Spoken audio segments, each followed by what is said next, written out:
The Price of Self-Respect. A long motivational story written for Inspire Talks. Welcome back to Inspire Talks. Today's story isn't about fame or money or success. It's about something far deeper, something that shapes who you are when no one is watching. Self-respect. Because in this world, you can lose wealth and rebuild it, lose friends and find new ones. But when you lose your self-respect, you lose the foundation of your soul. And this is the story of a man named Arif, who learned, through pain, failure, and courage, that the greatest victory in life is not winning against others, but winning back your self-respect. Arif grew up in a small town, quiet and obedient. He was the kind of child everyone liked, polite, gentle, and always ready to help. Teachers praised him, neighbors adored him. His parents proudly said, "Our son never argues." But beneath that politeness lived fear, the fear of rejection. Every time someone scolded him unfairly, he smiled and said, "It's okay." Every time his friends took advantage of him, he told himself, "They're just joking." He confused kindness with surrender. He thought being good meant never saying no. One afternoon, in the schoolyard, a classmate mocked Arif's old shoes. Everyone laughed. Arif forced a smile, pretending it didn't hurt. That night, as he washed those same shoes, he whispered, "Maybe if I stay quiet, they'll like me." And that's how it began. A pattern of silence, the slow erosion of self-worth, one small humiliation at a time. Years passed. Arif became an adult. He got his first job at a marketing company in the city. A place full of competition, politics, and people who smiled while stepping on others. But Arif was still the same, always helpful, always saying yes. When colleagues dumped their work on him, he accepted it. When his boss shouted at him for someone else's mistake, he apologized. When others took credit for his projects, he stayed silent. People called him too nice, but what they really meant was easy to use.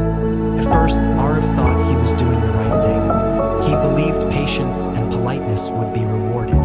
But months turned into years, and all he gained was exhaustion.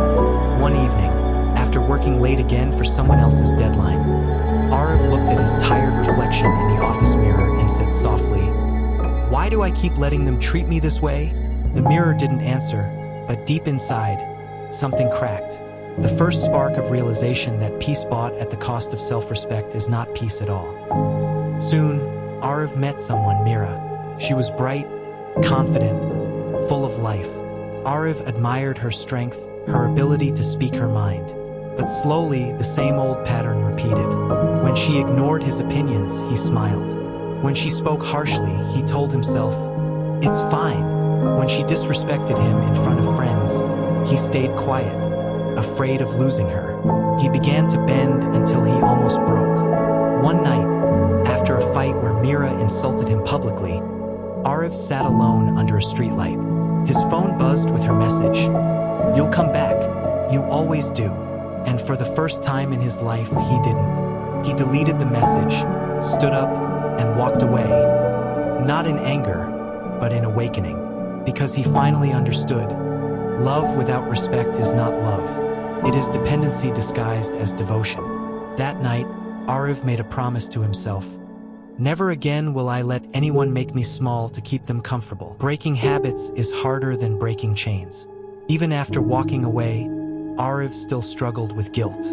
Every time he said no, he felt selfish. Every time he set a boundary, he questioned if he was being rude. But life has a way of testing your resolve. At work, his boss once again tried to pin a failed deal on him. The old Arif would have stayed silent. But the new Arif looked his boss straight in the eyes and said firmly, "No, sir, I will take responsibility for my work, not for someone else's." There was a stunned silence in the room. For the first time, Arif didn't tremble. And for the first time, his boss backed down. It wasn't rebellion. It was respect for himself. That single act changed everything. People started treating him differently. Not because they had changed, but because he had. When you respect yourself, the world learns how to treat you. Chapter 5. The Fall That Taught Him Pride. Months later, the company went through layoffs. Arif, despite his hard work, was let go. It was a heavy blow. He had rent to pay, bills to handle, choice to rebuild on his terms. He took freelance projects, learned new skills, worked late nights. There were days when money was short, but dignity was never for sale. Once, a client tried to underpay him, saying, "You're new, take what you get." Arav smiled and replied, "I'm new to freelancing, not to hard work. My value doesn't depend on your offer." He walked away from the deal hungry, but proud. That moment became a turning point, because he realized something most people never do. Success earned by surrendering your self-respect is failure wearing a mask. A year later, Arav started his own small agency. He had no investors, no rich background, just his integrity and his belief that respect comes before reward. Slowly, clients who valued honesty found him. His company grew not because he wanted to prove others wrong, but because he wanted to prove himself right. People who once overlooked him now quoted his words. Those who once controlled him now sought his advice. He had finally built not just a business, but a life on his own terms. And every night before sleeping, he looked at the mirror. The same mirror that once reflected a fearful boy and said with quiet pride, "I am not the richest man in the world, but I am rich in self-respect." Years later, Arav was invited to give a talk at a university. Standing before hundreds of students, he began with a story, his own. He spoke of the boy who said yes to everything, the man who allowed disrespect in the name of peace. And the moment he realized that silence is not kindness when it comes at the cost of your dignity, he told them, "The world will try to convince you that humility means lowering yourself.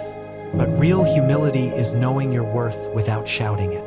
You don't owe anyone your self-respect, not your boss, not your partner, not even your family, because once you lose it, no one can give it back but you." There was a long pause. You could hear the weight of his words in the stillness of that hall. And then he ended with one line that every heart remembered. "The day you learn to walk away from what disrespects you is the day you begin to walk toward who you truly are." Moral: the power of self-respect. Self-respect is not arrogance. It's not pride born from ego. It's pride born from self-awareness. It's the understanding that you are human, worthy, deserving of basic dignity no matter your job, background, or status. You don't gain respect by shouting louder. You gain it by standing firmer. You don't prove your worth by being perfect. You prove it by refusing to let anyone make you feel less than who you are. Arav's journey reminds us that respect is not given by others. It's demanded by your presence. And that presence is built every time you say no to manipulation, no to disrespect, no to anything that makes you shrink. The price of self-respect may sometimes be loneliness, loss, or silence, but it buys you peace, dignity, and freedom. So today, remember this: when you choose self-respect, you choose strength. Because in the end, people may forget your name, your titles, even your success, but they will never forget the way you carried yourself when the world tried to make you kneel. This is Inspire Talks, and this was the story of Arav, a man who lost everything except the one thing that mattered most, his self-respect. If this story touched your heart, then let your finger do one small thing. Hit that like button. And if you want to walk with me in more such journeys, then subscribe. Our next story might just find you before you find it. Thanks for watching. Love you. Bye-bye.